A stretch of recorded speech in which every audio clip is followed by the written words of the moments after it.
What is up guys, Blue Spooky here. Please be sure to like, comment, share, and subscribe if you feel so inclined. If you end up enjoying this video, doing any of those helps the video to do well and the channel to do well, and ensures I can continue making this content daily for many years to come. If you guys have any thoughts about the video, please be sure to share them in the comments below, as I always read all of them, even if I don't always get the chance to respond to them all. Last but not least, if you guys would like to support the channel further than you already do just by watching, liking, subscribing, and all that, please be sure to check out the join button somewhere around the subscribe button. If you click on that, it will let you join the channel membership for as low as $2 a month, and you get special access to emoticons you can use when you comment, and special icons that appear next to your name as well. No content will ever be locked behind the paywall. It's just something extra you can do if you'd like to support the channel further.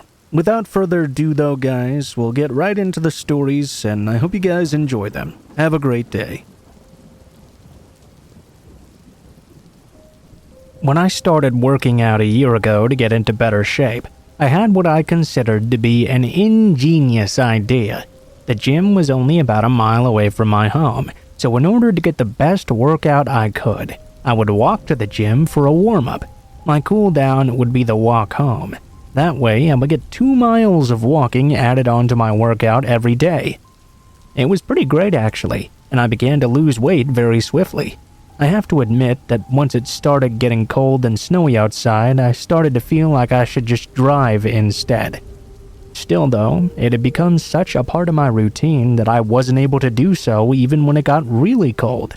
The one time I did try driving, I felt really guilty about it, so I didn't do it again.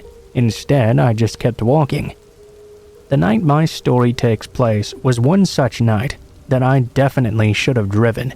In fact, the weather itself should have been enough to indicate this to me. It was only in the upper 20s. It was snowing outside, but at least snowing lightly for now. When I headed out to the gym, the snow wasn't even sticking, so I grabbed my bag, put on my jacket, and headed out with confidence. I live in a small suburban town, and it was already quite dark out. There weren't many people out on the streets, and that was the way I really liked it. I felt like I had the whole town to myself almost as I walked along. The snow began to fall a bit harder as I continued though. My visibility quickly became more limited. Still though, this was not enough to get me to turn around and go home. The snow was not sticking. I thought I would be just fine. When I turned the corner past a liquor store, I jumped a bit when another man started coming down the corner. He was a little smaller than I was and was not dressed well for the weather. He was only wearing jeans and a jean jacket. We nearly collided, actually. "Oh, whoa, sorry, excuse me," I said to the man. He didn't acknowledge me at all, didn't even look up. He was wearing a black baseball cap and had it sitting low on his forehead.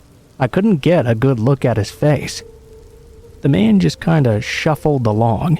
Didn't reply to me, didn't even look at me, least of all apologize to me, since he was equally to blame for the near collision. As the man walked by, I shook my head and muttered under my breath into the wind, "Asshole." Right out of the corner of my eye, I saw the man stop in place.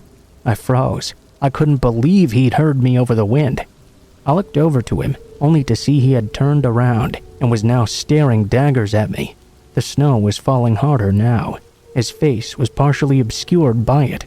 He just looked at me, didn't say a single word, made no attempt to communicate, to move towards me. After a few moments, I apologized once more and decided to make my way back to the gym. I kept on looking over my shoulder to see if the man was following me. He didn't, but I could see him standing there for a long time, tracking my movements as I walked away. I couldn't calm down at all until I'd arrived at the gym. It was a 24-hour facility, but had no active staff after 5 p.m. I had a key card instead that gave me access to the building. Getting there, I felt safe finally, because unless that guy was a gym member as well, there was no way he was getting inside. I was alone at the gym at this time, which I did prefer as well. The town I lived in was not huge, so coupled with the snow, it wasn't too surprising nobody was in the mood to work out. One side of the building was all windows. I kept on glancing out of them as I worked out. The snow was falling harder and harder, and now it began sticking. After I had lifted some weights, I got onto one of the treadmills, which was right in front of a window. I hopped on and began jogging. I was jogging for about 15 minutes when I noticed the snow was really piling up now. Hell, I could only see a few feet in front of the gym. The falling snow was having a bit of a hypnotic effect on me. I just kinda stared out into it as I jogged. Suddenly, the man in the jean jacket stepped out of that falling snow, right into my line of sight, and shocked me out of my trance. It caught me off guard. I tripped, falling onto the treadmill, which then knocked me onto the floor. I cursed myself for not wearing the shutoff key. At least I hadn't been hurt that bad, though. Looking up once more, I could see the man had now disappeared. I shook my head. Surely he just wanted to startle me, get his revenge, and be on his way. I finished the rest of my workout, which took about an hour or so. The whole time, the man never showed up again, so I figured I must have been right. I wasn't particularly worried. Over a foot of snow had accumulated since I'd arrived at the gym, and it was still falling steadily as well. I was dreading the walk home now, so I figured I should just go and get it over with. I flipped my bag over my shoulder and made my way out into the snow. It sucked big time, my feet working through the open foot of snow, snowflakes falling and stinging my eyes. I had to keep blinking constantly in order to even see where I was going, and I had to walk very slowly as well. I swore to myself I'd never do this again, and whenever it snowed in the future, I would just drive. I then turned the corner at the liquor store. I stopped when I saw the man again, this time standing in front of the doors facing right at me, like he had been waiting. I was so startled I slipped and fell on my ass in the snow. I looked at the man. He didn't move a muscle. This time I noticed he was wearing a strange white mask. He had no features, just eye holes. It shook me. I hopped to my feet quickly. The man just kept on looking. A bit rattled, I figured he must be hanging around the liquor store for some reason. Grabbing my bag, I headed back on my way, all while watching him as closely as I could. Unfortunately, I couldn't see beyond a few feet, so it wasn't long before I couldn't see him at all. That walk home was scary as hell. The snow was falling. I was scared of tripping. It was so cold the ground was freezing solid. I had to walk slowly to keep from sliding. The whole time looking back behind me to see if the man was following me. That 1 mile walk seemed like a much longer journey than usual. With each slow step forward, I'd look behind me again. I turned, only this time to be met face to face with a white mask. This time, however, he didn't just stare at me. He grabbed me and shoved me down. It was easy. Although I was bigger than him, he had leverage, and he used it well. Before I had a chance to get up, he kicked me right in the crotch. While I was holding myself in pain, I looked at him. He pulled out one of those butterfly knives. I felt a jolt of terror, and despite the agony I was in, I tried to get up and run. He was so quick, though. He was right on me. He pinned me to the ground. I tried to push him off, but I couldn't do it. At first, he took the butterfly knife and pushed it up against my cheek. The blade punctured my skin, and I felt blood running down my face. As I looked into the dark eyes behind that mask, I really thought I was going to die right there. Feeling a surge of fear, something caused me to strike out. I slammed the guy right in his balls just like he had done for me. He dropped the knife, and I was able to kick him off me. He recovered much quicker than I did. As I turned to get up and run, he grabbed the knife once more and sliced at me, slicing through my shoe and cutting my foot open. I fell down again and slammed my face on the concrete of the sidewalk.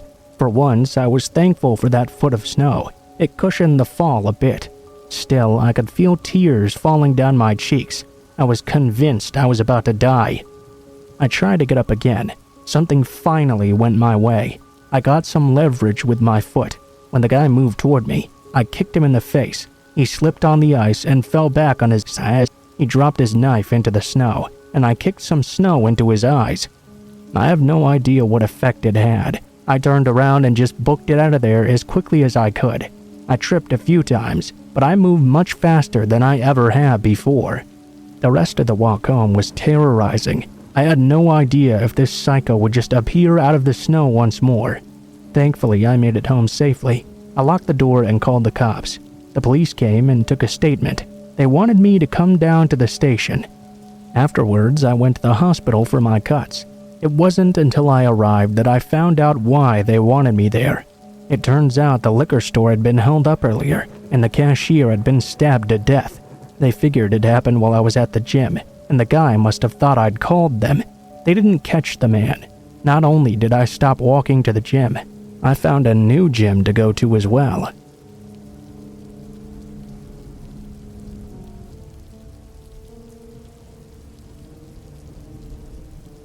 I have never gone hunting in my lifetime, and I don't really ever plan on doing it either. I have nothing against people who do, I just know it's not for me. That being said, if I don't know the terminology that hunters use for things, I apologize. When I was about 13 years old, my parents bought a really large rural property. Other than the area that we had our house on, it included acres and acres of woods that surrounded the house. It didn't take long until after we moved in that I began happily exploring this area.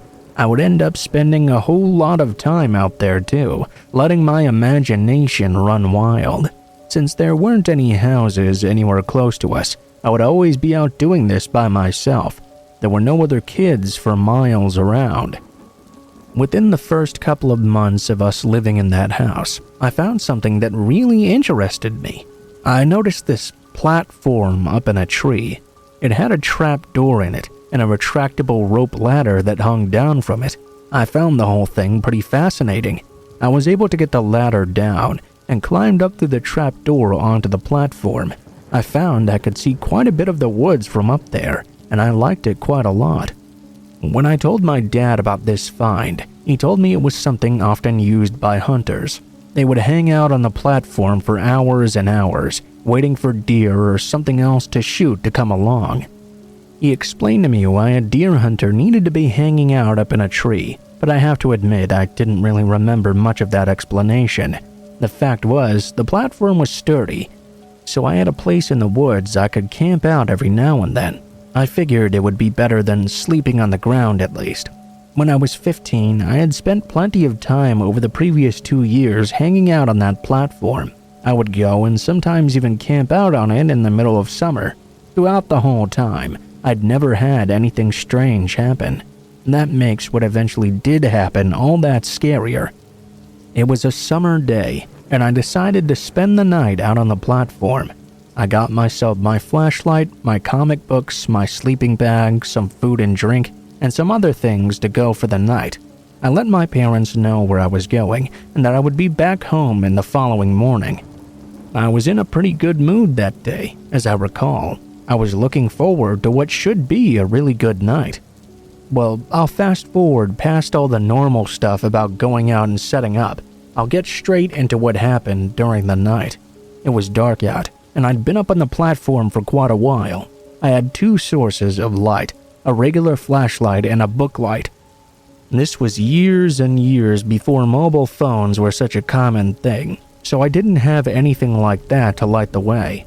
Only having the barest amount of light didn't really bother me though. I wasn't afraid of the dark. There wasn't any wildlife I needed to be afraid of up there in that tree either. None of it was a big deal for me. It had been dark for quite a while when I heard it for the first time. It sounded like footfalls. At first, I perked up just a little. My first thought was there might be a deer or something nearby. I'd experienced them in the area several times when I was out in the woods. I listened for a while. I'd been reading a book at the time, so now I switched my light off. As I listened, I kept hearing the footfalls around the area. I wanted to flash my light out there to get a look at whatever it was, but I also didn't want to scare an animal if it indeed was what it was. I just kept on listening to the sounds of these footfalls, wondering how many deer might be out there at the moment. For a while, I heard them walking around. There was no pattern or anything as far as I could tell. I enjoyed listening to it until I heard something that was quite unexpected. It sounded like someone tripping over something and suddenly saying, "Shh!" It was only then I realized I was hearing a person walking around, not a deer. My immediate thought was panic. This was private property, which my father owned, and no one was supposed to be on. I worried that anyone who was out there might be up to no good because of this. My first thought was to shine my flashlight to see who it was, but I soon decided that was a bad idea. If they were trespassing on my dad's property, they were already breaking one law. Who's to say what they were doing out there, and that they weren't willing to break another too? I heard some talking, but I couldn't tell what was being said at first. I listened, trying to be as quiet as possible. The more I tried to listen, though, the more I realized I couldn't make sense of what was being discussed. Although I'd heard the cussing quite clearly, the rest of what they were saying sounded like gibberish. I don't mean like another common language or something either. I mean the nonsense you hear when someone is supposedly speaking in tongues. I'd heard people do this before, and it definitely reminded me a lot of that. I tried not to make a sound. I was really worried at that point. I wanted to get down off that platform and run for home, but that wouldn't have been the best idea. I would have to open the trapdoor and lower the ladder in order to do it. Although I was in a prime position if I was a hunter, I was in a pretty bad position if I were to end up hunted. I wouldn't have the time to get down the tree before they noticed me. The voices got closer and louder as they did. Still, I couldn't understand a word they were speaking, just more of that weird-sounding gibberish. Soon, they were standing right underneath the platform, by the trunk of the tree I was hiding in. I could hear them talking right under me. I had never in my life tried to be more silent than I had in that moment. I was scared that in my trying to be quiet, I was going to end up making a noise that would give me away. I was as conscious of the sound of my breathing as I was of the strange speaking by the person. It seemed like they were underneath forever. I kept waiting for them to find out the platform was in the tree and get up on it. It was the freakiest moment of my entire life. Finally, I heard them begin to walk away. I wanted to breathe a sigh of relief, but I also didn't want to make any noise. I wanted to get out of the tree and go home, but I couldn't do that either. I did the only thing I could, remained up on the platform, trying to be as quiet as possible. Despite the nervousness and the fear, I eventually did fall asleep. I woke up in the morning with a shock, mad at myself for having done so. Immediately, I got down from the tree and made my way home in the safety of the sunlight. Although that wasn't the last time I went out to the platform, it was the last time I ever spent the night on it. I think my parents thought I was making the story up. I told them once I had seen a ghost, and they thought I was making that up too, so they didn't seem to believe me. Whatever that person was out that night, whether a weird person or a weird something else, I definitely heard them, and I'm glad I haven't ever again.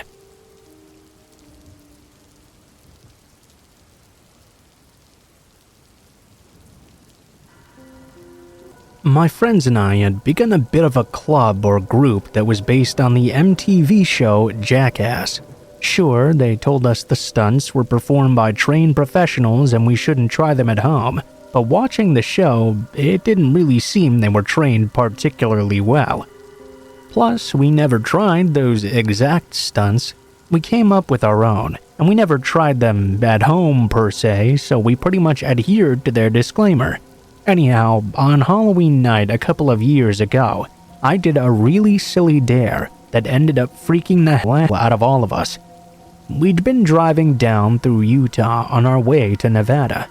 Yeah, I'll admit we were drinking a bit and probably should not have been driving, but it was Halloween and we were all having a lot of fun. There were 5 of us and we had done a lot of silly things that night already. We grabbed some whiskey from a liquor store, another thing I do not recommend, and 2 of us had even gone streaking through a Walmart and barely escaped. As the night went on, my friends had a very bizarre dare for me. They wanted me to go into a public restroom, put on an adult diaper, then run out and try to find our car. While it might not seem like that extreme of a dare, it was actually fairly intimidating. We found just the restrooms we were looking for on the side of the freeway. There were no less than 10 semi-trucks parked behind the building, but the lights were off in all of them. We assumed the truckers must be sleeping for the night. On the car side of the parking lot, there was not a single car. Of course, that made it a lot easier to find the car when I got out of the stall, so we parked the car and all 5 of us got out and went to the rest area. Not surprisingly, the men's room was disgusting, but I tried to ignore that. I had already drunk quite a bit of the whiskey and was pumped to show my buddies their dare didn't scare me at all. It was about 1 a.m. or so, technically not even Halloween anymore, but hey, who's here to split hairs? I walked into the stall, got naked, put my clothes over the top, and once my friends had grabbed all of them, they handed me the adult diaper over the top. I put it on standing up because there was no way I was gonna lay on that dirty floor. My friends all left the men's room.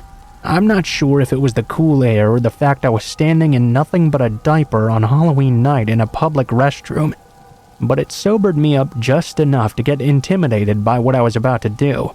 After walking out, I peeked around and realized I was still alone. Slowly and barefooted, I began to creep out of that bathroom. I was a bit scared now because I really didn't know what to do if someone saw me walking around like this. When I opened the door to the room, I found 2 big burly truck drivers staring right at me. At first, they looked shocked to see a grown man wearing nothing but a diaper. Then they started laughing at me, of course. One made a comment about how it must be a fraternity prank. They just walked past me, one of them even slapping me on my diapered ass. Humiliated but exhilarated at the same time, I decided to just make a run for it. On the car side of the parking lot, I still saw only one car, and it was right in front of the building. It was a blue Pontiac Sunfire as well, and that was our car. Interestingly enough, it was parked backwards in the parking lot. I assumed that was so once I jumped in the car, we could just take off driving. In my bare feet and totally exposed diaper, I sprinted towards that car. I opened the passenger seat, which was emptied as we'd agreed upon, and hopped in, ready to drive away. My heart began to beat even faster though, when I realized I'd just jumped into the wrong car. Sitting beside me in the passenger seat was this huge man who smelled like absolute fire. He was eating some sort of slop and had his face buried into a wrapper. Looking behind me, the entire back of the car was full of pieces of broken furniture. I had no idea what to think until the man pulled the wrapper off of his face. He looked at me, then looked down at my diaper. Looking back at my face, he smiled a half-toothless grin and wiped his grimy fingers along my face. Then he asked me a question I'll never forget as long as I live. "Do you want to come with me and be my baby?" He turned the ignition and started the car. I immediately pulled the lever on the door, and the door opened. I jumped to get out. I felt the hand of the man reach out behind me. He grabbed a hold of my diaper and ripped the thing off. Fortunately for me, my friends had seen I'd hopped into the wrong car, and they were already driving toward my rescue. I sprinted over to them, completely naked now. They pulled me in and we took off immediately. As I drove off in the safety of our car, I could hear the man calling out behind me. With those disclaimers on Jackass, I really have to tell you, do not try those kinds of stunts at home. Listen to them. You never know what could happen.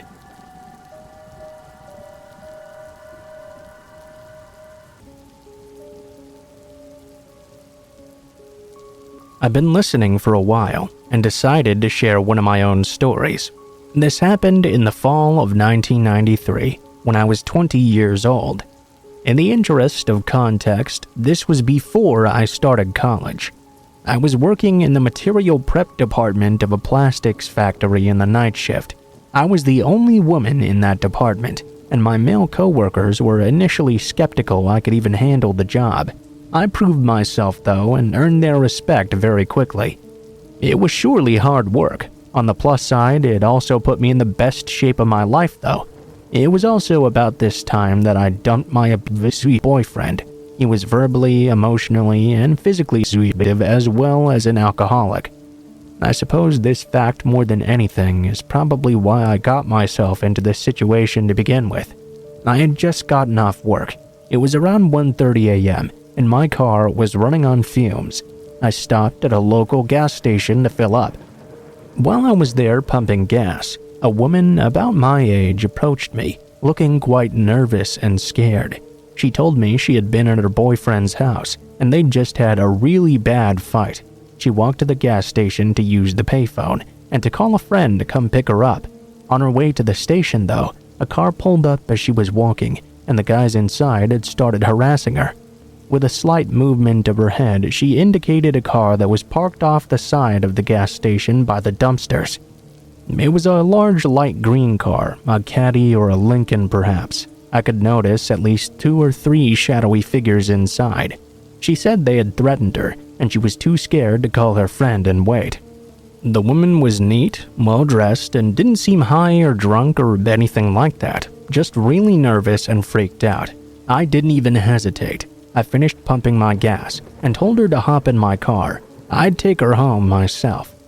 At that time, on a weeknight, there was little traffic. I booked it right out of the gas station and asked her where she lived.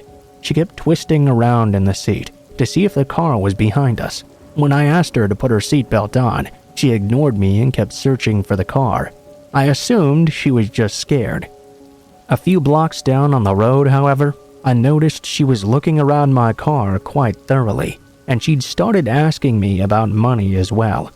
"Where's your purse? Where's your bag? I need some money. You need to give me some money."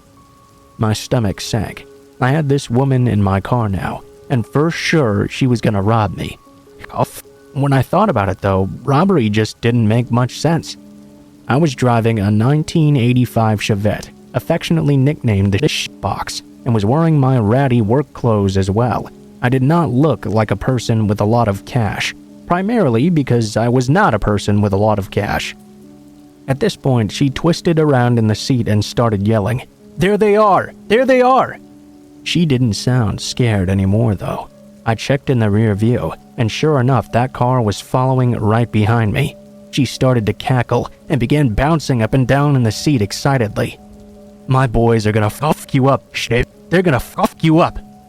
Now she was laughing like crazy, opening the glove box, looking in the back for a bag or purse, telling me all the messed up these guys were going to do to me.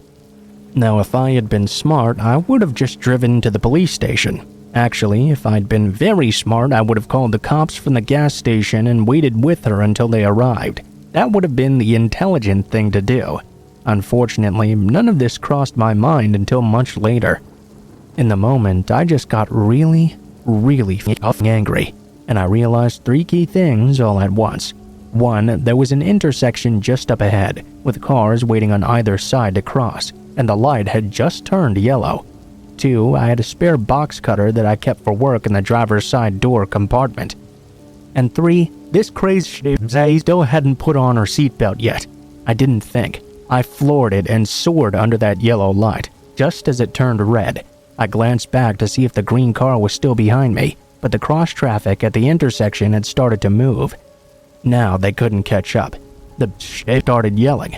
I slammed on the brakes, and she hit the dash and windshield with a solid and viciously satisfying crack. She rebounded back to the passenger seat. I had the box cutter in her face now, and I was screaming some seriously bat-ish crazy stuff. I was so mad I don't even remember exactly what I said. Something along the lines of "get the fuck out of my car before I cut off your face and make you eat it, shit." The crazy screaming and box cutter combo seemed to work. She grabbed blindly at the handle in a panic and threw the door open. I started shoving and punching her until she tumbled out the door into the curb. I stomped on the gas, got to the next turn, and squealed around it with the passenger door still open. I made a few more turns because I was afraid the green car might catch up to me. After a while though, I stopped to close the passenger door. Then I cut across town and got on the highway to go home. I was on the highway for 5 minutes before the shakes started. I pulled off to the shoulder to calm down a bit and get my shit together. Then I drove home.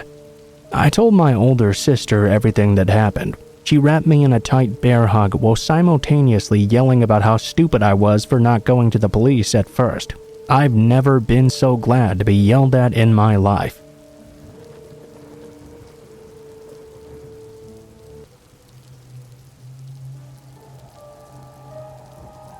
I recently moved to Colorado because I've always heard such stories about its beauty. and I've always been a really big fan of nature. Well, the fact that they legalized pot in the past few years really didn't hurt either, but that's kind of beside the point. I honestly had never seen the Rocky Mountains before, and I wanted to experience all the wonders of nature that John Denver was so ecstatic about that he had to write all those songs. Well, I wasn't disappointed. Colorado had a lot to appreciate.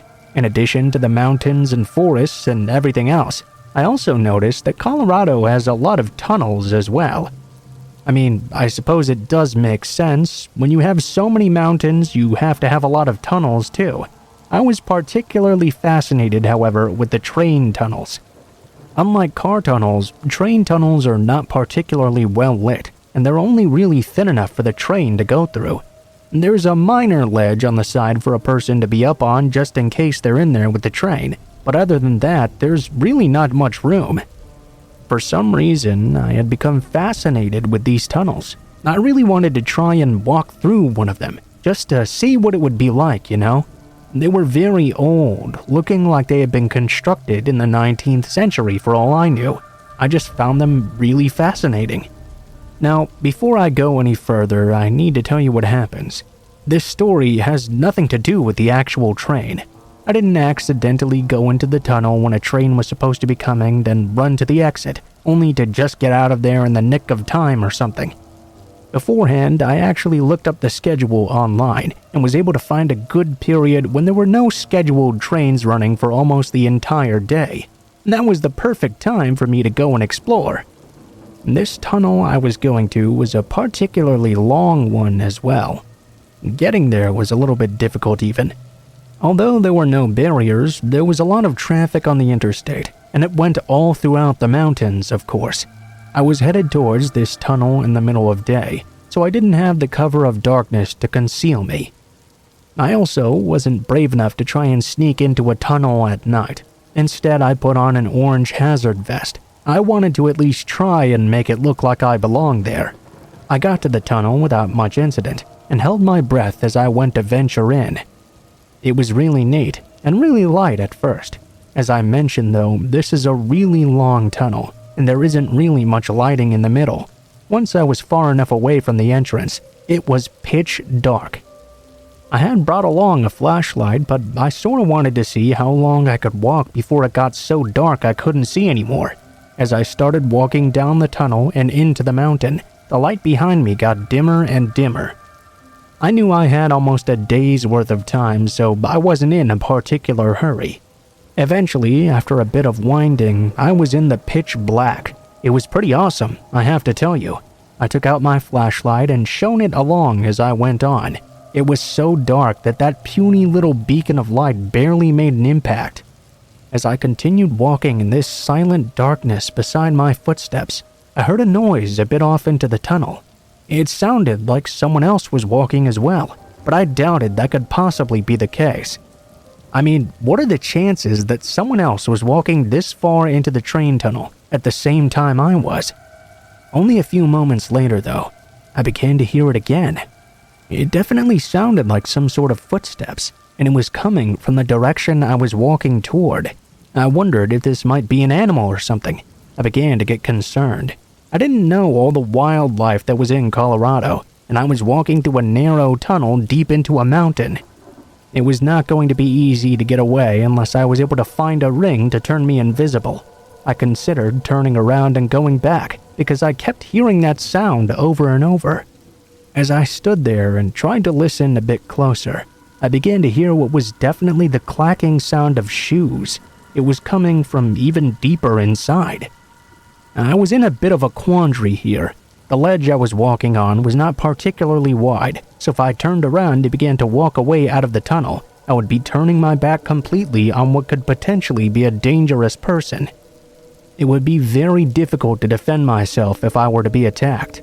If I kept walking forward though, I could simply be presenting myself to them. I really didn't know what to do now. I stood there waiting, feeling like time was going on and on. I heard the footsteps coming slowly closer and closer. I still wasn't sure what to do. Finally, I took my flashlight and tried to shine it deeper down into the tunnel. It took several moments to notice, but I finally saw a figure approaching through the darkness. It was a hunched-over person whose face looked very morose, with his eyes completely closed. He was a pale gray color, but I figured that might just be because of the darkness. I stood there frozen as he continued to get closer and closer. Eventually, he stopped in place, and then the most terrifying thing happened. He moved his head, and I realized that was not his head at all. He was holding what looked like a decapitated head in front of him. At least, there was a large bag that had a similar shape that he was holding. He smiled at me with his eyes still closed and called out, "Hey, you want to join my head collection?" I turned around and booked it out of that tunnel like he would not believe. I have no idea if the man tried to follow me, but even if he did, he was much smaller and older than I was. I really doubted he would be able to keep up. In that moment, I didn't particularly care either. I just ran and didn't stop until I not only reached the end of the tunnel, but sprinted through the opening, got to my car, and drove off onto the interstate. I really don't know what the hell that was, or how that man seemed to get a human head, but I know I'll never go wandering into train tunnels ever again.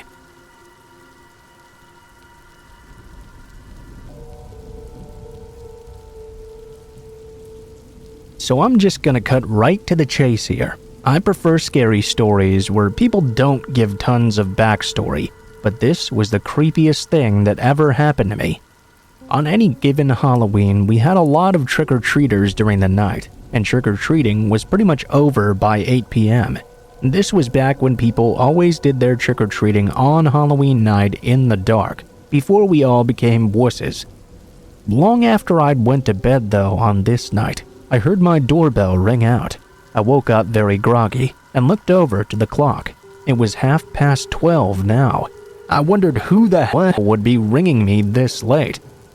I staggered out of bed and down the stairs. When I got to the door and opened it, I saw the weirdest thing there. A little girl, probably no more than 8 years old, wearing a fairy princess costume and a mask. She was looking down at the ground and whispered, "Trick or treat." I was confused, not only as to why this little girl was out so late, but why she thought she would still be trick-or-treating at this time. I looked at her, then looked over at the bowl on my table. I suppose there were a few mini Butterfingers left inside. Not really knowing what else to do, I grabbed one of them. Before I gave it to her though, I asked her why she was out so late alone.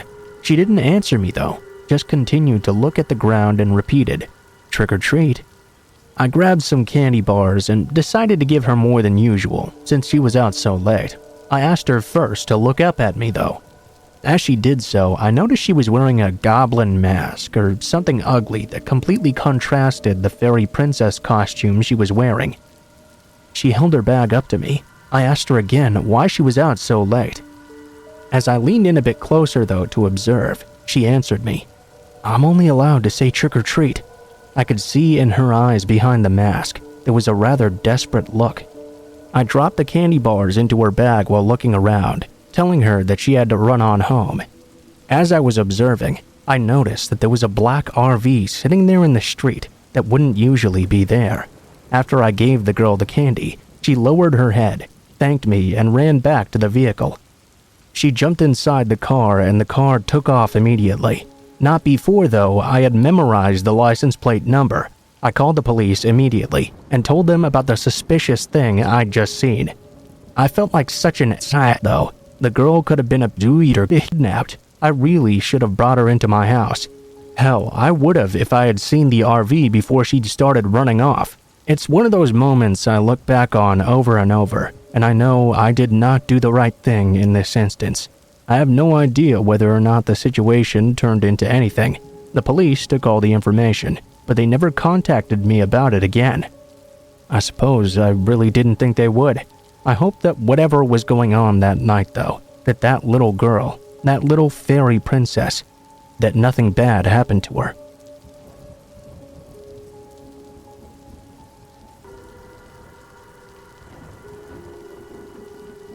When I was a sophomore in high school, I joined the basketball team. Although I did make the team, I very rarely got to play. I was not particularly tall, but I was a really good free throw shooter. I was pretty much only used when the game was close towards the end. If the other team was going to intentionally foul, I'd be given the ball. Well, this was high school basketball, so that rarely happened. In order to make sure I didn't get too rusty, I would stay behind at school to get in some regular practice. In fact, I practiced so hard that many times I ended up being one of the last people to leave the school building each day.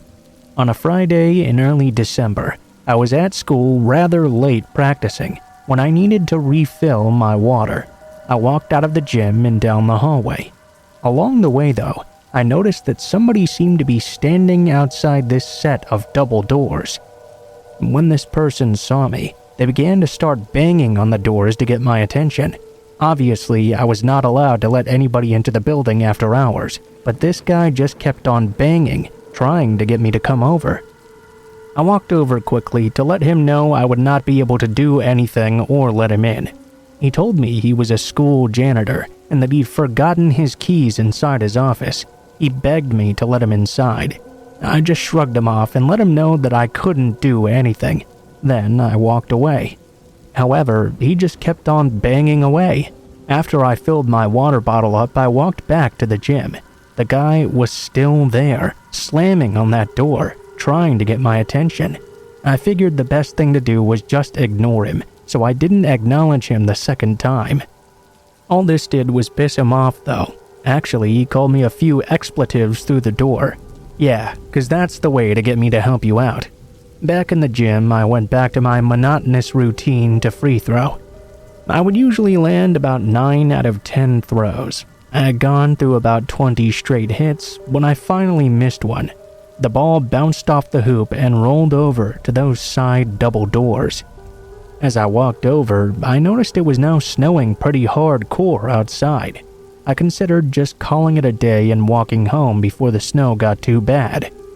I reached down to pick up that ball, only to stand up and be met eye to eye with this guy claiming to be a janitor. He didn't say a single thing to me, just stared me in the eye for what seemed like an eternity. All of a sudden, the corner of his mouth curved into a half smile. He grabbed the door handle and yanked on it.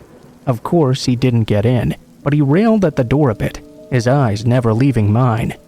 He must have known that he had shaken me up pretty bad, because the half smile gave way to a full, demented smile. Then he turned and walked away. I decided it might not be best to leave right now.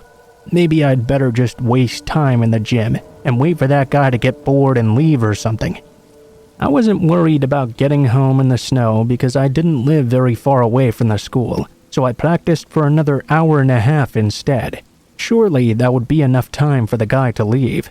When I finally left, it was snowing pretty hard now. I even stood at the door for another 20 minutes to make sure the man was not still out there. Obviously, I'd pissed him off, but it's not like I'd done anything wrong. I mean, how crazy would you have to be to spend nearly 2 hours in a fierce snowstorm just to wait for me to get out? I left the school. It was dark, and the snow was falling hard and fast. It didn't take long before my shoes were completely soaked over. I almost cursed myself for waiting so long to go home. Suddenly, though, I felt someone grab at me from behind, knocking me face first onto the ground.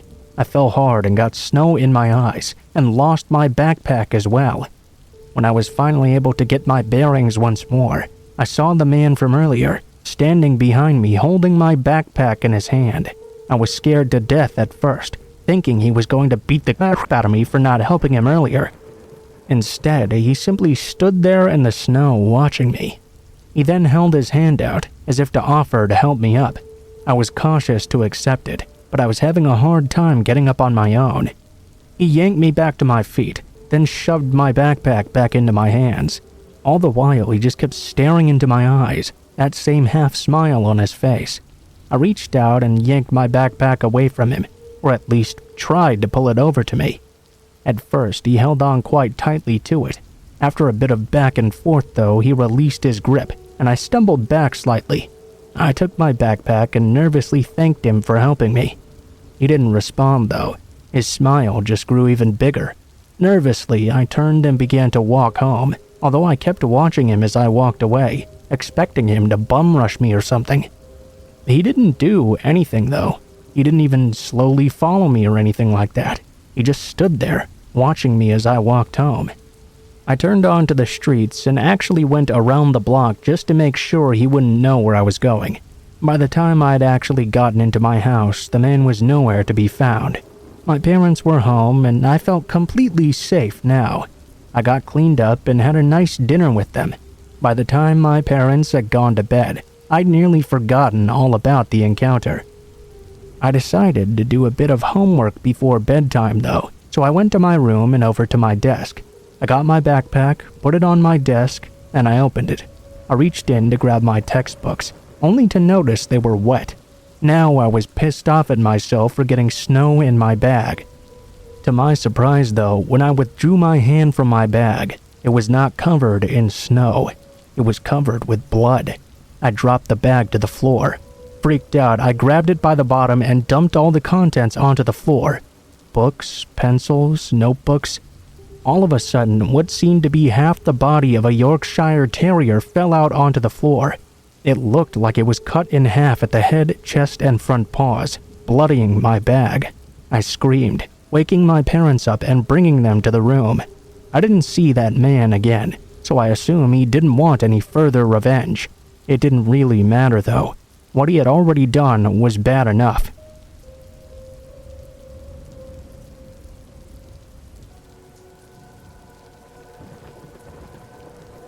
I grew up in a very rural area. My family was pretty poor, and we didn't normally have much to do to entertain ourselves.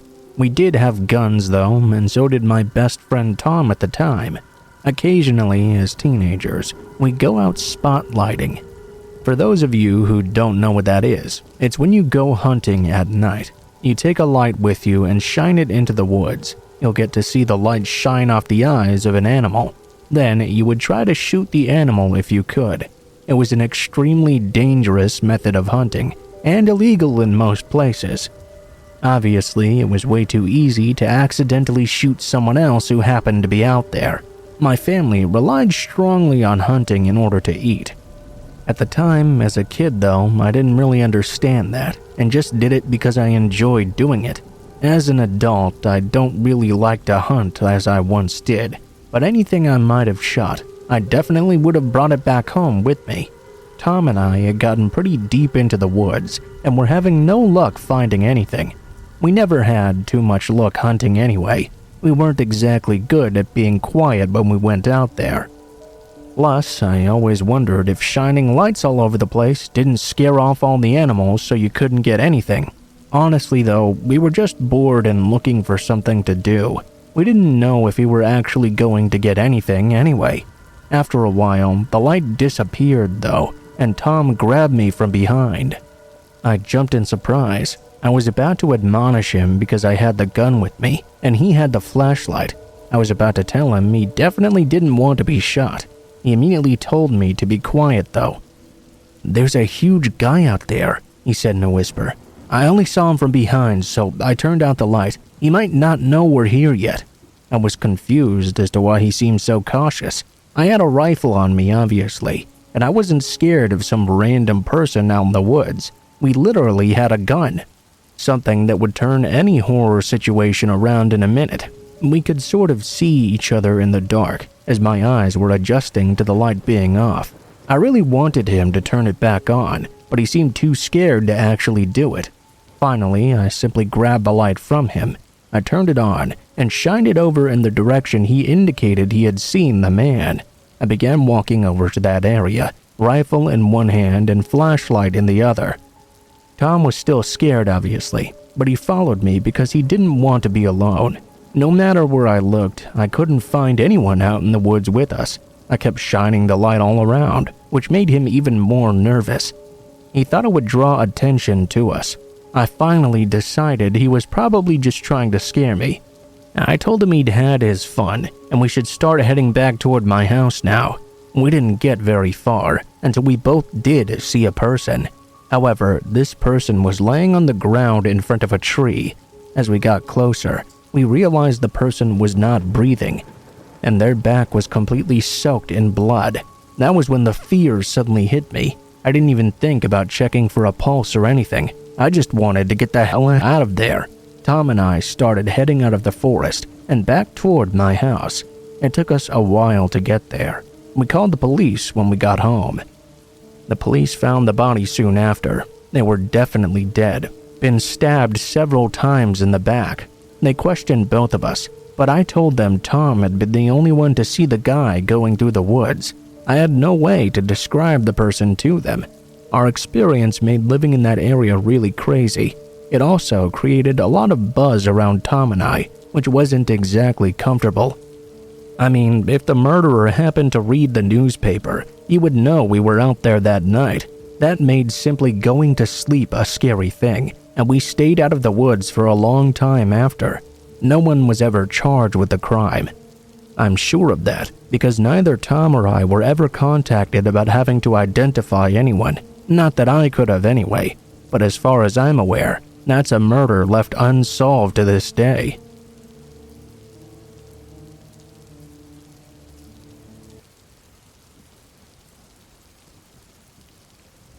You ever have one of those older brothers who likes to pull mean pranks on you and tries to scare you to death? You know the type I'm talking about surely. The kind of brother who tries to convince you a monster is under your bed or the boogeyman lives inside your closet. Do you know anyone who had an older brother like that? Well, I didn't have one. I had a younger brother who was like that. My little brother Tommy was not only 3 years younger than me, but also a very tiny thing.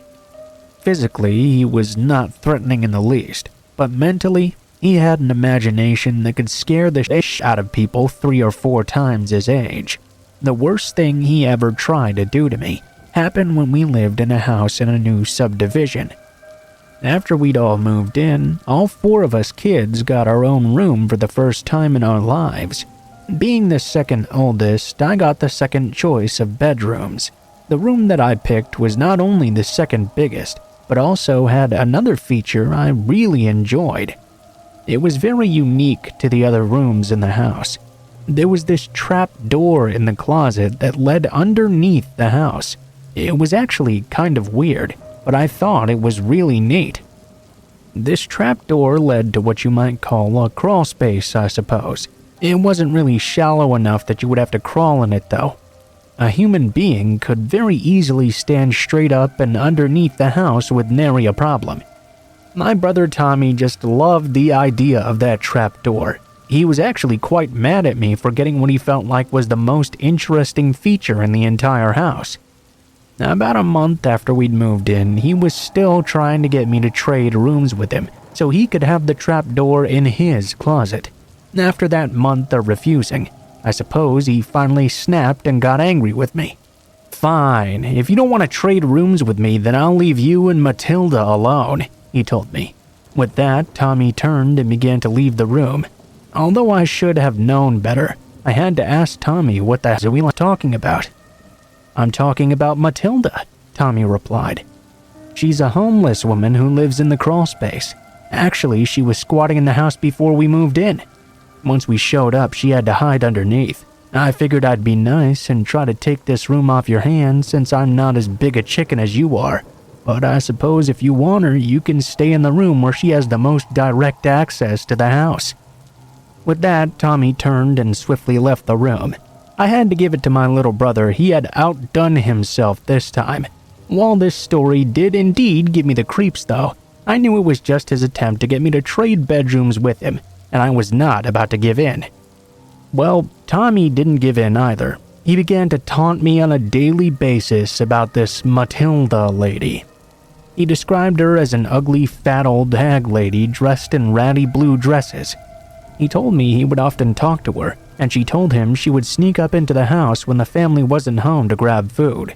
She would then take it back into the crawl space. She would cook it over an open fire.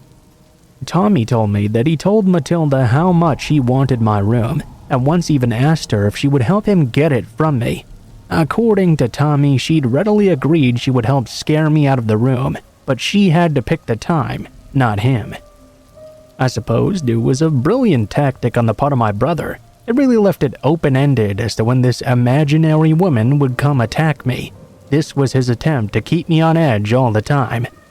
My brother was very smart after all, like I told you. When I still didn't budge though, my brother stepped up his torment. He started doing something to me every night before bedtime. He would taunt me, singing about how she lived in the crawl space through my door. Even though I really didn't believe him, it did unnerve me as I laid there in bed. I would always sneak a glance over at that closet and that trap door. As I went to sleep, I heard the voice of my little brother in my head, as he whispered over and over about how she lived in the crawl space. My brother's head games did begin to work, but I still didn't want to give in to him. In fact, it just had the opposite effect. I was even more determined to resist. It kinda made me mad he'd found such an effective way to get into my head. About a week after my brother had his little taunts, he came to my room again and was bugging me once more about Matilda. Right in the middle of his little game though, we suddenly heard a noise. Tommy froze up and then slowly turned and looked over to the trap door. "What the hell?" he asked, fear appearing on his face for the first time maybe in his life. The moment he said it, I looked over and saw the trap door begin to lift up a bit. Tommy jumped and I scrambled up onto my bed. "Holy shit, what the hell?" Tommy screamed and jumped up with me. "Oh my god, that must be Matilda," I shouted. He looked at me confused. "Dude, what the hell are you talking about? You know I made that up just to get this room, right?" I looked over to Tommy, then back over to the now lifting trap door. "Well, then what the hell is that?" Before either of us could answer, the trap door banged again. Tommy ran to the other side of the bedroom and cowered in fear. My little brother, the king of horror, cowered away in the corner. "Tommy, I'm gonna go check it out, okay?" I told my little brother as I hopped off the bed. I slowly and cautiously began to walk over to the trap door. "Don't! I'm sorry I tried to scare you, but don't go over there!" I didn't listen. "You're my little brother and it's my job to protect you," I told him. "If someone's down there, I have to find out what's going on." Tommy actually began to cry as I approached the trap door. With every bit of caution, I leaned over. I slowly reached my hand out in order to grab the brass ring on top of the door and pull that trap door open. As I did so, the door was thrust open in my hands. A hand reached out and grasped my wrist. I began to scream, and as I did, the hand pulled onto me. It was holding me tight, and it would not let me go. Tommy was still screaming and crying, and started screaming for our parents to come help. Well, the noise and the commotion caused my parents to sprint into the room. They saw what was going on. My mom ran over to Tommy and held him tight. My dad came over and fully pulled open the trap door, revealing our older brother Joseph standing in the crawl space with a big dumb grin on his face. Holding my arm, my dad looked over to me and saw a grin on my face as well. Remember when I said I didn't have an older brother who would torment and scare me? Well, I didn't, but that night Tommy sure did.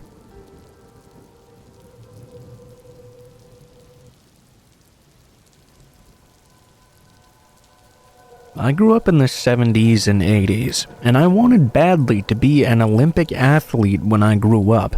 It's important to know that I'm female to fully understand the context behind this story. I was fortunate that my school had the means to train me and the equipment that I needed to use in order to get stronger. During the school year, I would be able to work out and get good training with no trouble at all. The summertime was a different story, however. My family lived way out of town, you see. The school didn't even have a bus service that went out that far during that time. My mom would always drive me to school before she went off to work because of this, and she would pick me up afterward as well. I didn't have this option during the summertime, however. I mean, my mom still worked during the summer, but the school wasn't open, so I couldn't take advantage of the facilities. During the summer, I would always go out on long jogs in the country. The roads were dirt roads, not gravel, so they were pretty easy to run along. The only problems were that we had some pretty hot summers even back then, so I had to be careful not to overheat myself while I was exercising. I would very often exercise in the late evening when it was getting dark and cooler outside. Although it wasn't well lit, I knew the way, and often the moon would give me more than enough light to see. When I was about 17 years old, I had been doing these jogs for several summers at that point. I'll be honest that at this point, my likelihood of ever being an Olympic athlete was very small. I still insisted on staying in shape no matter what though. I did those jogs nearly every day I could. There weren't a lot of houses along the route that I jogged and back. However, of the few there was one I always assumed was abandoned. I'd never seen any people there. We never saw anyone around. Hell, even some of the windows were boarded up. There were no trespassing signs all over the place. I'll admit that the signs didn't mean much though, since they were everywhere in that area, even places that were known to be abandoned.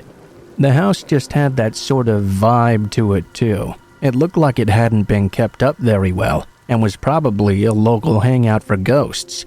I was out jogging that summer in the evening. It was still light enough outside to see things clearly, even though the sun was already setting. When I ran by that house, which I normally didn't pay much attention to, something caught my eye this time, and I looked over in surprise. There was a man sitting on the porch in a chair. Looked like he was smoking or something. I wondered why anyone would have liked to have moved into a house like that. Normally, when I jog by a house and see someone out on the porch, I would give them a friendly wave as I passed by. Either that or they would wave to me first. I was so surprised to see someone at that house though, I didn't even think to give a greeting. I just jogged on, lost in my thoughts about what was going on. The next few days that I was out jogging, I didn't see the man sitting on the porch again. However, not seeing him there made the jogs a lot less comfortable for some reason. I don't know why, but I began getting a real uneasy feeling every time I passed by that house, both on my jog out and my jog in. I told myself that the feeling was only because of the fact I had seen someone at that supposedly abandoned area, but regardless of the reasoning though, I felt uneasy every time I jogged right by that house. It might have been about a week or so after that, when I was doing my nightly jog once again, when I noticed something else. I saw the person sitting on the porch again, although this time he also saw me. He got up and walked back into his house.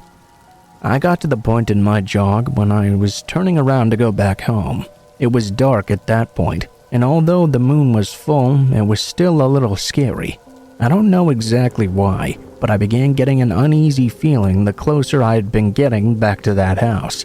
We all get those sorts of feelings from time to time, where you just can't shake it no matter what you do. So you know how I must feel as I jogged on by. I was listening to my Walkman as I did every time I went for a jog. That's one thing you could say about a lot of 80s music. It was at least good to exercise to. It kept me going, and thankfully the music helped me relax a little as I ran by that house. I passed by it feeling a little nervous, but when nothing happened, I felt a whole lot better. I still had a little ways to go before I got home though. I did feel like I was able to relax a bit more. As I was running, the strangest thing happened. It felt like something touched me from behind, as if someone were jogging right behind me. It was a light touch, but it still surprised me. Only slowing down slightly, I peeked over my left shoulder, horrified to see the man from the house running right next to me. There was enough light for me to know that it was him without a shadow of a doubt, and it appeared he was chasing me. That was when I realized that must have been the man trying to grab me. Perhaps I was too fast for him to catch up in that moment. That was all I could think of. For the split second that I saw the look on his face though, he looked crazed and insane, almost evil. I was truly scared for my life. I did the only thing I could do. I put it into high gear and took off as quickly as I could.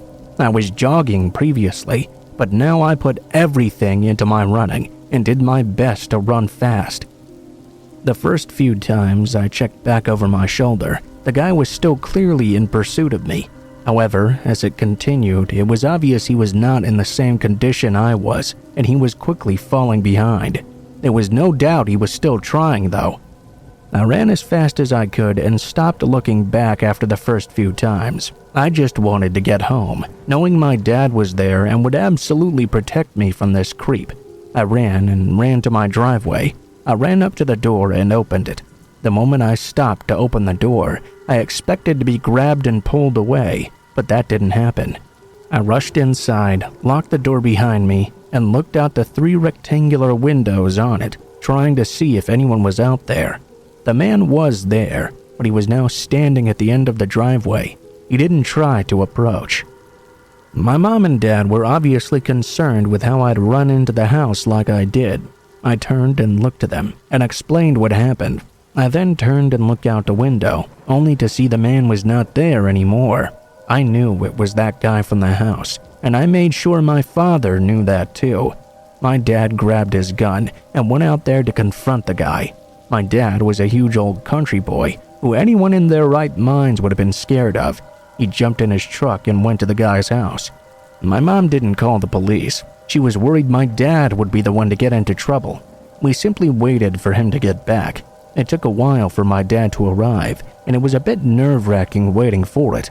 When he did arrive back, we both hoped he would have gotten hold of the guy, but that didn't happen. He didn't find anyone alongside the road, nor was there anyone at the house. He even broke down the door to check inside, but he didn't find anyone there.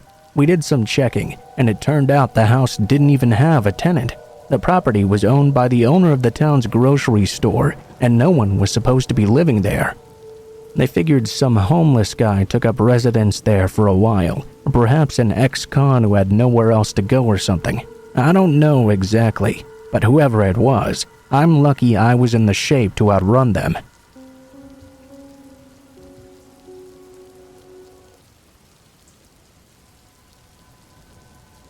I used to like Halloween quite a lot actually, until I became a pizza delivery guy. This story actually happened a while back, before people began paying for pizza on the internet. Back then, it was much easier to play that idiotic prank where you order a pizza to a different person's home. I can't believe that stupid people actually think this is a funny thing to do. I mean, the only people it ever really hurts is the pizza delivery place, and they had nothing at all to do with the original conflict. In that vein, people really used to pull out the stops for this prank on Halloween. I was always dreading working that night because so many kids would call in false pizza orders. A couple of times, nearly 1/3 of all the deliveries that night would be jokes. On this particular Halloween, I had really been dreading going to work. But I was a sophomore in college, and so I needed the money. The tips were more than ever something I really needed too. Despite my dread of wasted work, however, it turned out to be a relatively prank-free night. I worked from noon until close, which was about 11 p.m. I'd racked up a couple $100 in tips. I was about to get off shift for the night when this last-minute delivery came in. My manager was just about to tell the caller that delivery hours were over and the caller would just have to come in and pick up their pizza themselves. Unfortunately for me, I was in such a good mood at how well the day had gone, I went ahead and agreed to just go and deliver that last pizza. On my way, as typical for a Halloween story I suppose, I noticed that this house was quite off the beaten path, out on a country road. It still was fine though. The ride was creepy enough, but it was fairly enjoyable. I drove my car onto the gravel road. There were many trees on either side, and they appeared to sort of reach over and grab onto the branches, making sort of an arc. The heavy falling of leaves had just begun, and the ground was completely covered in them. It was quite a bit of a ride getting out there, but it was really quite nice scenery. When I did finally notice a house on the way, it was sort of off to the right of the road. Very typical country-style house. A small black mailbox at the end of a small gravel driveway. It seemed to be a 2-story house with a roofed front porch that had a screen door. On the top of the 3 steps that led to the porch was a traditional jack-o'-lantern. You know the kind I mean. The one with triangle eyes, a triangle nose, and the jagged 4 or 5 teeth wrapped up in a smile. I pulled into that driveway. I looked over the mailbox and confirmed that I was indeed at the right place. I hopped out of the car and heard the leaves crunching under my feet as I walked up to the porch. I saw there were only 2 lights around. One was the very dim light coming from what I assumed to be the living room, and the other was simply the jack-o'-lantern. I climbed up the stairs, and I noticed there was no doorbell, nor was there any way to knock on the door behind the screen door. I went ahead and opened it, and walked under the porch. It was extremely dark at this point, and I no longer had the light of the jack-o'-lantern in front of me to show me what was going on. Still though, I made my way over to the door. I rang the doorbell. I waited there for a while and no one came at first. I buzzed it again and took a few more tries before the door finally opened. Standing by the side of the door somewhat behind it was what I assumed to be an old lady. They were a very tall, thin person who was wrapped in a thick crocheted shawl around their chest, shoulders, and head. I could see very little of this person because it was so dark inside. "Hey, I got your pizza right here," I told her somewhat nervously. It'll be 11:29 if you please." The lady in the shawl nodded. "Won't you come inside?" she asked me. I really did not want to do so. I hated going into anyone's house for pizza delivery, and I really did not want to go into a house like this. "Oh, it's alright, take as much time as you need, I can wait here," I nervously informed her. "Oh, but my money is in the kitchen, won't you come in please?" I really didn't want to go in there, but I thought if she was going to keep insisting that I do, I would never be able to get out of there. I started to walk into the house when the woman shut the door behind me. The old woman hobbled her way into the kitchen, and I followed nervously behind. It was hard to get a good look inside the house because there was only a single dim lamp lit inside. It had one of those very thick lampshades that blocked out most of the light as well, so the light only shone on the ceiling and floor really. This house was old, and everything in it was old as well. It was like the most stereotypical old grandma house I had ever seen. It was so stereotypical I half expected the woman to have an old wedding cake left over from the wedding where she'd been jilted, and for her to start calling me Pip or something, but I digress. As I continued further, I started to notice the whole place had this kind of musty odor that made me feel very icky and unnerved. The woman walked into the kitchen, but she didn't turn on any lights. I kept a few feet from the kitchen doorway. Sure, I was already inside, but I didn't want to walk into the pitch black with a stranger. She disappeared completely from view. Then after a moment, I saw her shadowy outline appear in a doorway. She beckoned me forward. "Won't you come in?" she whispered. She stood in the doorway and I didn't move an inch. I could barely see any of her due to the shawl and the shadows caused by the darkness. She swayed a bit in the doorway, then repeated her whispering. "Won't you come in?" It was then that I noticed something. A tiny bit of light caught a glint of metal in her hand, right by her shawl. She had what looked to be a kitchen knife in her possession. I panicked a little bit and hoped she didn't notice that I had noticed. It was so dark in the house, though, that it was very unlikely she'd seen my eyes move over. She whispered once more, beckoning. "Won't you come in?" Well, I didn't want the money then. I knew my tips would be more than enough to cover the cost of this pizza. I dropped the pizza on the floor, backed up, and was about to leave. Unfortunately, I stumbled over a hidden bump in the carpet and fell down. In complete panic, I jumped up and started sprinting for the door. I peeked back like an idiot, only to see the lady had not moved. She was still in the doorway. I got the door open and ran out onto the porch. It was then that I heard another voice, this time a man's. "Won't you come in?" I looked over, only to see there, hidden away in the dark, a man sitting on the porch in a rocking chair. He was holding the jack-o'-lantern on his lap. He was looking at me with the creepiest smile. I had no idea how long he had been there, and I really didn't care now. I shoved open the screen door, sprinted to my car, got in, and drove off. I read a lot of these stories where people call the police after and they find out the house was abandoned or something. I didn't call the police, but I did tell my boss about it. He figured it was just a Halloween prank or something. I suppose he may have been right. They seemed a bit old for that, but who knows. That woman could have easily come after me when I'd fallen over like a dumb, but she decided not to. Either way, I'll never go back there again, and I didn't mind the joke orders after so much anymore.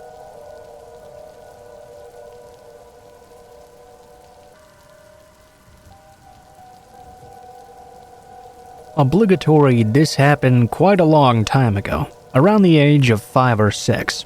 It comes up every once in a while at family gatherings, and though it might not be as bone-chilling as some stories you've heard before, I figure it's fitting just enough.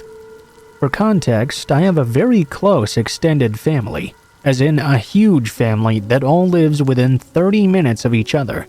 We all live in the suburbs of a large city, far enough away that it's generally considered a safe area. All the neighbors know each other, and the cars are even left unlocked in the driveways.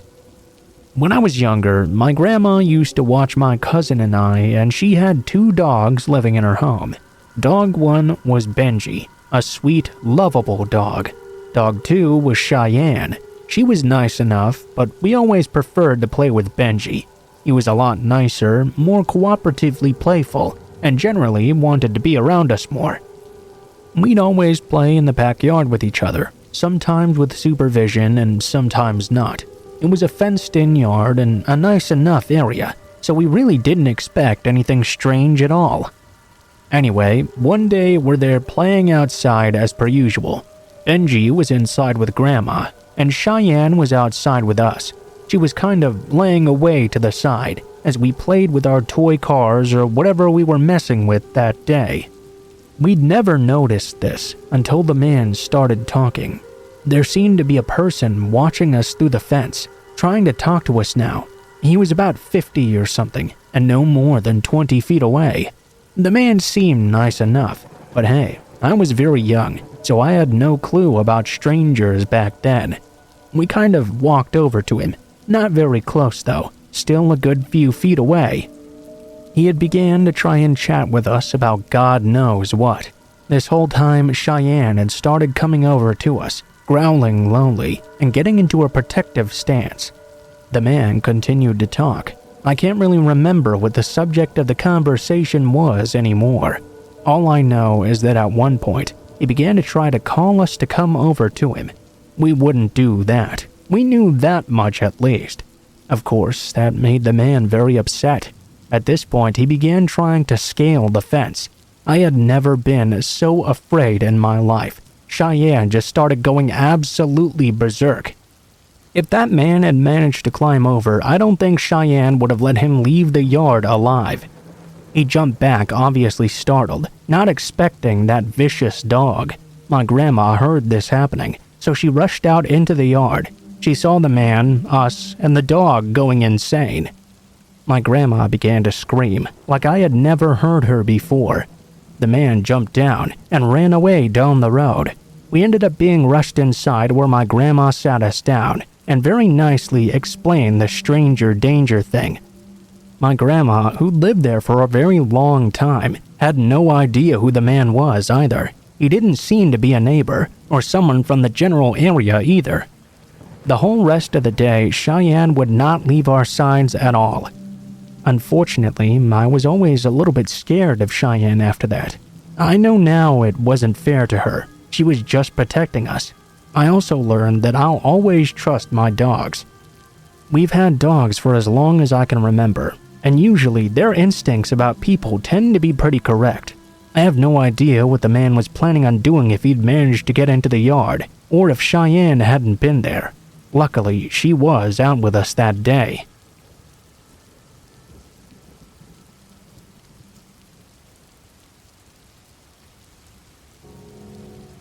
I grew up on the countryside, right next to a national park frequently visited by nature lovers and bird enthusiasts.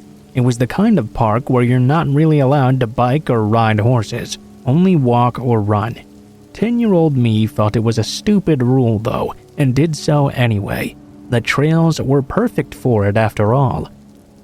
I knew full well that I was not supposed to do this, and had been caught a few times. Nothing much had ever come of it though, besides a half-hearted don't do it again. I did, of course, until one day something frightening happened that made me finally stop. My family were horse breeders, you see, and I would often take the horses for a ride, usually in this forbidden park. This day, very early in the morning, the first day of the summer holiday, it was beautiful outdoors, misty and foggy, yet a sky that promised a sunny day ahead. Since it was so early, before 6 o'clock, I knew there wouldn't be anyone on the trail to see me. I let the horse set off full speed along the trail. I only slowed down on the part that got steep on one side, leading down to the river. The thought of one step too close to the edge was too much even for a daring kid with next to non-existent risk assessment skills. Suddenly, though, my horse came to a halt and refused to take another step. I'd grown up with horses all my life and knew that usually indicated something needed to be investigated. Was there something wrong with his hooves? Did the horse spot something that spooked it? As I checked, his hooves seemed fine, but the horse still wouldn't move an inch. That's when I saw it, though. Someone had set up a trap, a thin, sharp metal wire across the trail, just in perfect neck height for an adult. I stopped and looked around. I couldn't see anyone. The wire was attached to 2 trees, impossible for me to remove. I led the horse around. To do so, I had to walk a bit up into the wooden area, onto the side of the trail. That's when I began to hear singing. Today, I only remember parts of it. Translated, though, it would have been something like, "Hey, all you runners, come here passing. Let the life of blood pour out." I, as silently as I could and with my heart in my throat, backed away, climbed onto my horse, and hurried back the way I came as fast as I could. I knew I had to tell someone about this. At the same time, I wanted to avoid admitting to riding a huge and very forbidden horse on these protected trails. Now I had a problem. The old stories about a mad old man living in the shed in the woods, a shed that was once a cottage for the local hunter, came back to me as I hung on to the horse for dear life. I got home and immediately told my older brother what had happened.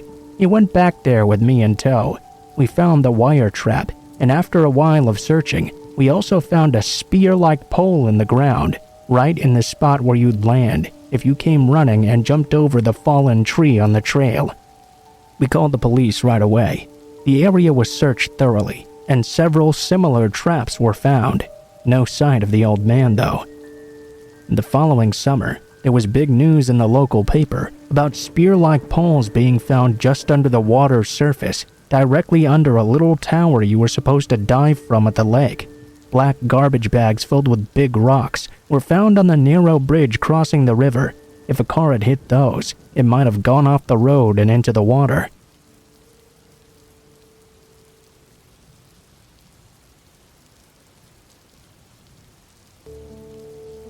My story involves myself and 3 of my really good friends throughout my whole childhood. We'll have them go by Kevin, Ryan, and Tommy. I'm still friends with them to this day. This story you're about to hear is true and not fabricated in any way. Regardless of whether we were just seeing things or whatever really happened, the reality is we had experienced something very horrifying this night in my friend Kevin's cabin. During the mid-summer times, usually around the middle of July, me and a couple of my good friends who I previously mentioned would always make time to go up to my friend's family cabin way up north in the forests of Minnesota, located on Vermilion Lake.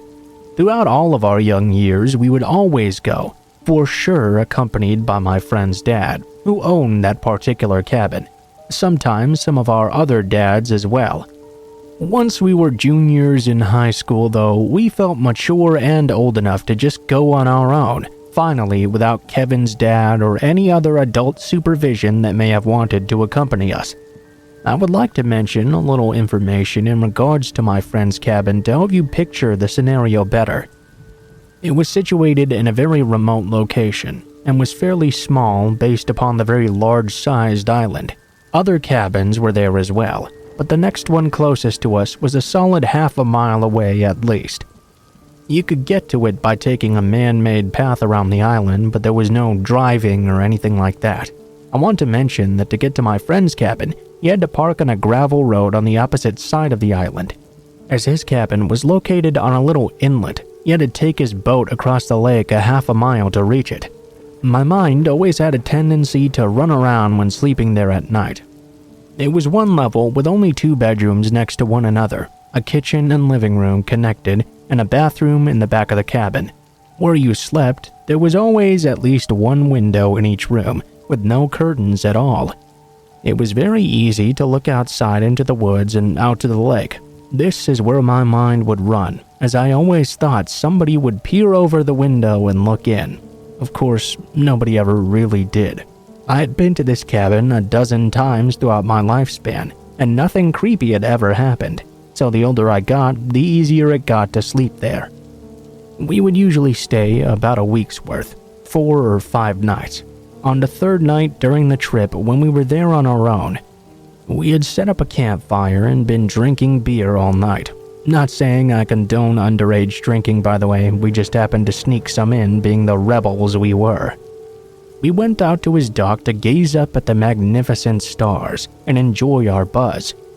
All of a sudden, though, we heard something out in the water. It sounded kind of like something jumping out to catch a bug or something. We quickly peeked out at the lake with curiosity, wondering where that splash could have come from. While we were out there, we had our poles ready 24/7.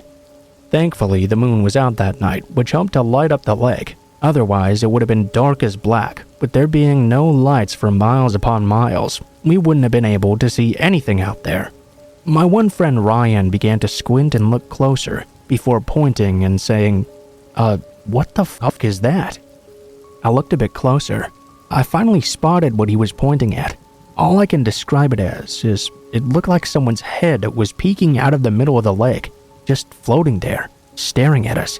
It was about 3/4 of a football field out in the lake from the dock. As I looked closer, there was no question. I could make out features even. Long black hair, palish skin like a face. I couldn't make out the eyes, nose, mouth, or chin. It was like a blob of pale skin with long black hair covering it. How was this possible? I never forgot the feeling that came over me in that moment. The hairs on my legs, neck, and arms all stood up, and I was paralyzed, ready to leave in that instant. We told ourselves, though, we were just drinking. Just a loon, perhaps. These birds were very popular night drifters on the lake and did their hunting quite late. They also have black with some white colors on their coats as well, and hunt by diving deep into the water. It was possible, when our drunken state, a loon had popped up in the water after hunting for a bit. At least, we tried to talk ourselves into that scenario. All of us continued watching with serious creeps, noticing the figure was not moving one bit, just sort of treading water in one place. We went back to the campfire, lit it even brighter, and headed inside to drink more. We soon forgot about that weird experience with the help of more alcohol, until I had to use the bathroom real bad. The one inside was preoccupied. I went outside to do my business, since we were in the great outdoors. I had been taking a piss and glancing out at the beautiful moonlit lake when I noticed that black object was still there, only now it was much closer. It still looked as if it was a person staring right at me. I could easily now make out what looked to be a nose. Again, this figure was very pale, like they hadn't seen the sun for years. A very, very uneasy feeling came over me. I immediately went inside and told my other friends to come look quick, keeping my eyes glued to it even to the door at the cabin. I came outside to see this figure still there, looking at us as if this head was corked up at us with its chin in the air.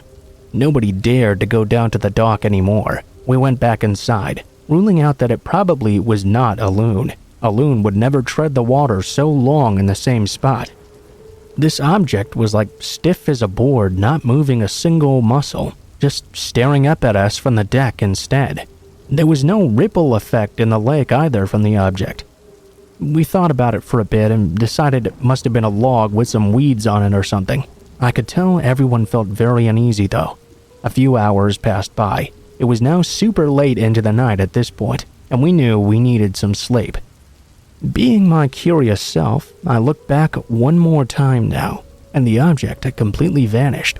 I couldn't help but feel a sense of relief, thinking it really must have just been a log or something that floated in and slammed into the shore now. We slept with the windows open that night. There was no AC in this cabin. We had them open or we would fry inside. Me and my other buddy Tommy slept in the living room, while my two other friends slept in the two separate bedrooms with their doors open. Not being able to sleep but keeping my eyes peeled shut, I began to hear what sounded like someone walking around at the bottom of the stairs to the cabin. I thought I was about to shit bricks. No question what or whoever I had heard down there was at the dock now, pacing back and forth as they made the sound of boots clicking on the wood. It was as if they weren't sure what to do themselves. It lasted for about 3 minutes.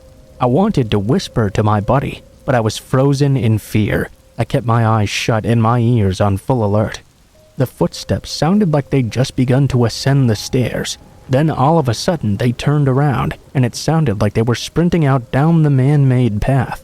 After the sound of the steps were long gone, and a couple of minutes had passed by, I woke Tommy up, asking if he'd heard the same thing. I was startled when my friend Ryan rushed out of his room and said we needed to leave right now. Something was very disturbing about his expression as well. I asked him why.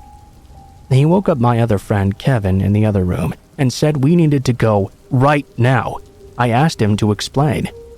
He told us while grabbing his stuff that when he was turning sides in his bed trying to get more comfortable, he'd happened to peek over and seen someone looking in at the top right corner of his window, then quickly shift out of view.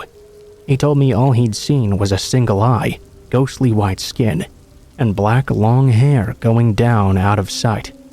This window was very high up. This person was either standing on an object peeking in, or they must have been floating or something.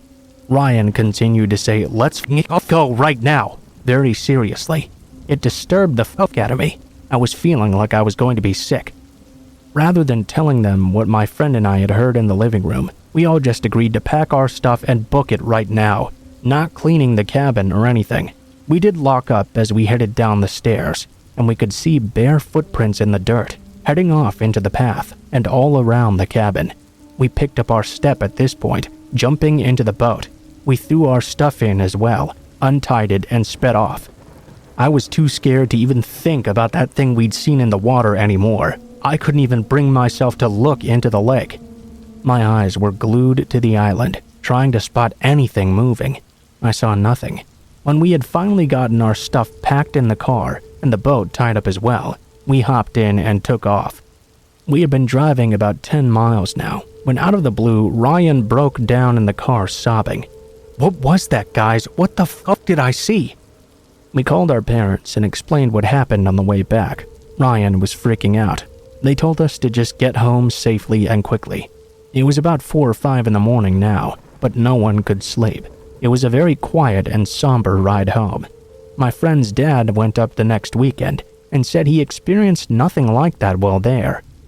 He did mention, though, that there were more bare footprints lingering about, which he thought was odd because someone was walking around his property, which really bugged him. Whatever my one friend had really seen in the window hit him really hard. He had a real breakdown and had trouble sleeping multiple nights. He ended up having to seek professional help for a couple of weeks and even hop on some sleeping medicine. As time went on, he ended up being fine, but he's still uncomfortable sleeping next to a window without a curtain. To this day, I can't explain what we saw or what seemed to happen to us. I don't know what that was at the lake or what Ryan saw in his window.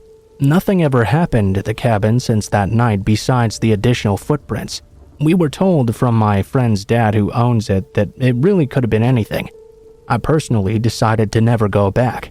That really makes me sad though, because I had a lot of great childhood memories there. Tommy and Kevin have both gone back and been fine, but Ryan absolutely refuses to even look at the thing.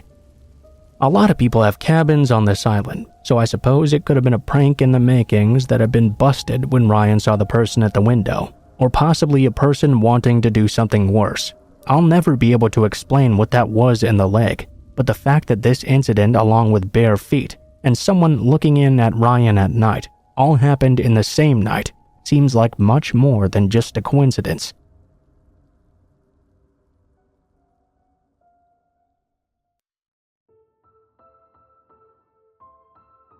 What is up guys, Blue Spooky here. Thank you guys so much for watching, especially if you made it this far to the end of the video. If you liked the video, please be sure to like, share, comment, and subscribe if you feel so inclined. If you have any feedback for me as well, be sure to leave that in comments below the video. If you guys have a story you'd like to send in, or if you'd like to contact me for any reasons, there will be links to my social media in the description below the video, including my Facebook, Gmail, and Twitter accounts. Go ahead and send me a message on any of those, and I'll try to get to you as soon as possible. If you do decide to send in a story, please be sure to include in the tagline what the name of the story is if it has one, what type of story it is if it has one, and how you'd like to be credited in the description below the video. Please make sure to include as much detail as you feel comfortable with and try to use as much proper grammar as possible to make sure you have the highest chance of appearing in a future video.